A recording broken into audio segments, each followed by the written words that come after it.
Caring for food before, during and after physical exercise is of great importance to improve our training quality and body composition. Therefore, if you exercise, you will be interested in this article, in which you will learn what you should eat before training. What to eat before training. The convenience or not of eating before training depends a lot on your goal, the time that has passed since your last meal, and the composition of it. For example, if the main objective is to lose fat and you can train with enough intensity, the ideal pre-workout meal in most cases is none. On the other hand, if the goal is to gain muscle mass, training on an empty stomach probably won't bring you much.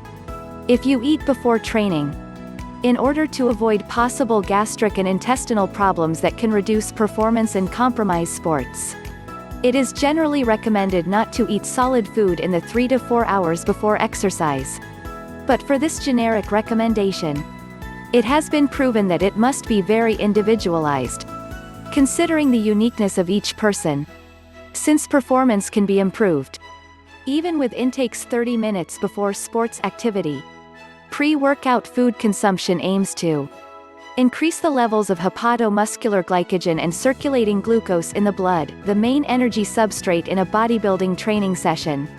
Release amino acids, functional unit of proteins, to the bloodstream for availability during training and thus reduce muscle catabolism.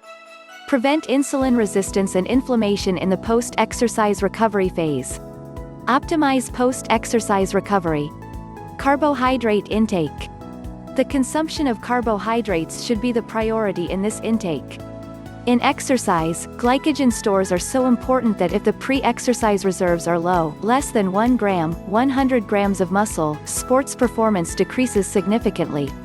However, one must be careful with the type of carbohydrates consumed, since if we consume a source of carbohydrates that require a long process of digestion, either by low glycemic index, presence of lipids-resistant starch, high amounts of fiber consumption immediately before training, it can produce an unwanted effect on performance, since we will begin training by digesting even the ingested food.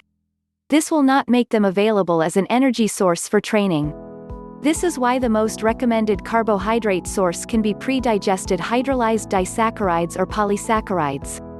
For example, we can meet the needs of this intake by consuming 20 to 30 gr of carbohydrates, such as a banana or flour, from some hydrolyzed cereal, rice, corn or potato, maltodextrin. But if we consume large amounts of carbohydrates throughout the day, the needs decrease. However, if there is an energy restriction, more relevant is this intake. Eat protein before training. Pre-workout protein intake is aimed at releasing amino acids into the bloodstream to increase muscle protein synthesis and prevent degradation. If your pre-workout meal is a main meal, that is, breakfast, lunch, snack or dinner, you can make a proportional protein intake to the total amount you should consume per day. For example, if you eat 100 gr of protein a day, spread over those 4 meals, it would be 25 gr of protein. If you want to make an exclusive pre-workout meal, you can enter about 30 gr of protein. Some whey protein could be used or directly from a protein food. Fat. It is important to reduce fat before training, since they delay gastric emptying, that is, they slow down digestion. Therefore we should avoid fatty foods or fatty sauces. And if we take the pre-workout intake 30 minutes before, the fats do not exceed 3 to 4 grams. Supplements. There are many supplements to be used before training, but the most useful supplement to increase performance is caffeine. To obtain benefits, 3 to 9 milligrams per kilogram of weight is recommended 60 minutes before the training session, normally in capsules or powders. The dose must be modulated, since each person has a specific sensitivity to caffeine. In conclusion, you can eat before training. It is not prohibited, nor is it a contraindication. What is recommended is that such food is thought wisely, so as not to have a negative impact on exercise. We must be careful with the carbohydrates we choose, and acquire proteins that help the muscle to work. If we can avoid fats, much better. And if we want to choose a pre-workout supplement, then caffeine is the one indicated.